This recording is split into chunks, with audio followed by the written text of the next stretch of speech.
Now, it seems like to me that there is a new electric car launching every minute, and most of them seem to be in the tightest of markets, which is the electric family SUV market.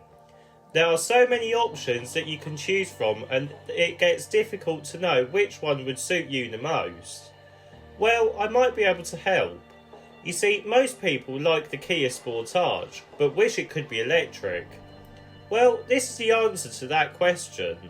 This is the new Kia EV5, an electric Kia Sportage. Let's have a look and see what it is like. Welcome to Everything Cars and More.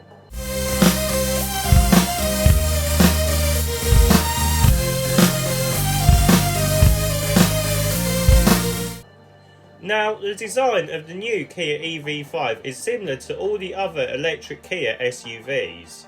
To start with, we get a tiger nose front end, as well as the signature star map LED daytime running lights. We also get a light bar too, connecting the lights together, giving it a premium and minimalistic look. We don't get a fake grille on this one, making it look more premium, which I do like. We also get a decent central air vent and no side vents. The overall design is modern and sensible, but also unique. Moving around to the side of the EV5, and you wouldn't be able to tell the difference between the bigger EV9 and the EV5. It is basically a smaller EV9 from the side.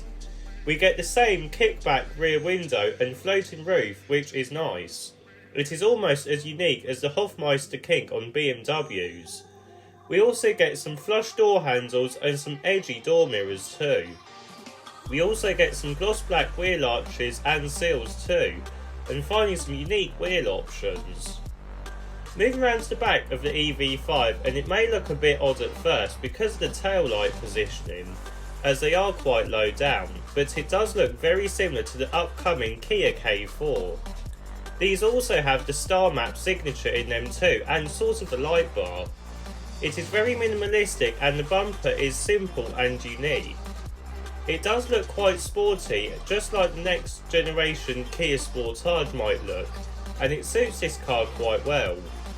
Now, the boot opening is quite low down, which makes it easier to lift items in, which is good. I'll get onto that a bit later, but right now, let's have a look and see what battery and motor options you can have with the new Kia EV5. So, for the Kia EV5 range, there will be 3 versions to choose from, although only one version is available at the moment. The first model is the Kia EV5 long range model, and this uses a 214 brake horsepower at single electric motor mounted on the front, giving it front wheel drive. This is mated to an 81.4 kWh battery pack, giving it 329 miles of range, which isn't too bad. The 0 to 62 time is decent enough too, at 8.4 seconds. The next version is an all-wheel drive version, which will have 2 motors and 261 brake horsepower. This can do 0 to 62 in 7.3 seconds and uses an 81.4 kWh battery pack, but the official range hasn't been announced yet. The final version is the GT model, and this will also have a dual motor setup, giving it even more power at 302 brake horsepower and a 0 to 62 time of 6 seconds. Again, this will use the same 81.4 kWh battery pack, but the range is still unknown for this model. The price of the Kia EV5 starts at £39,295, which isn't too bad, and it is actually about the same as other rivals. Right, let's have a look and see what the interior is like. So, climb inside the new Kia EV5 and we almost get a BMW-esque interior. To start with, we get a 3-screen setup with 2 10.25-inch displays and a smaller 5-inch display, all in this one panel. The infotainment system is the latest Kia version and it does work quite well and is easy to use. We also get some very clear instruments too in front of the driver, which is nice. Now, the climate control is all on this small 5-inch screen in between the instrument cluster and infotainment system. This is where the driver will be, which means the passenger will have to ask the driver very nicely to change anything technical. Now you do have a few toggle switches in the middle lower down though for simple stuff like your fan speed and your temperature, but anything else like the air conditioning the driver will have to do. We do also get a few shortcut buttons for the radio too. Now this dashboard design I do quite like, as it has got a lot of edges to it, giving it a premium feel and cool effect. We also get this premium looking steering wheel with its dual coloured design, making it feel like a Bentley with cheaper materials. We also get a little stalk for your gear selector and start button on the steering column, but this is hidden out the way unlike the Renault designs. The centre console also has a floating design to it, giving it a lot of space, but also there are a few essential buttons on it too, and a fingerprint sensor for your user information, which is quite nice and quite unique.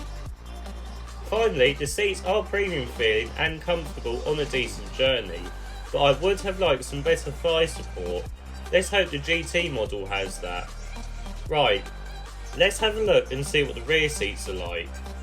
So, moving into the back seats, we get a decent amount of legroom and headroom. The seats also don't sit on the ground like some other cars, which means you don't sit in a squatted position. You also get a flat floor too, which means sitting free in the back is easier too. Now, I would like some thigh support on the outer seats, but this is actually becoming more common on electric SUVs at the moment. We do get a lot of premium materials now, as well as some air vents, an armrest and a lot of storage, as well as a USB-C port and your own rear climate control system. The rear seat bench can also recline too, so you can get into a comfy position. Right, let's have a look and see what the boot space is like. Opening the boot to the new Kia EV5, and you are welcomed with a 566 litre boot with its seats up. The boot is also quite wide, with cutouts on the side to load wider items in, maximising the use of its practicality. Folding the seats down, and this does increase to 1,650 litres, which again is very usable, and the rear seats do also fold completely flat. Loading the heavy items in is easy too because of the load lip. Up front you also get a 44 litre front boot to store your charging cables in, which is very handy too, and I always like a front boot. So in summary then, what do I think of the new Kia EV5? Well, essentially it is an electric Kia Sportage. It has decent looks and the interior is quite unique. You'll also get a decent range too to choose from in the future, as well as a performance GT model. Now, would I buy this over the petrol Sportage?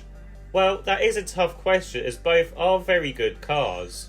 If I was going to have to choose on the looks, I would probably have to say Sportage, but in terms of interior, and the EV5 is electric, and also its great powertrain options like the GT model, I would have to choose the EV5.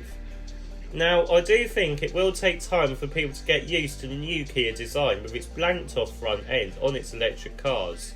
But it is a decent car, and it also has its brilliant 7-year Kia warranty, so it is definitely worth considering.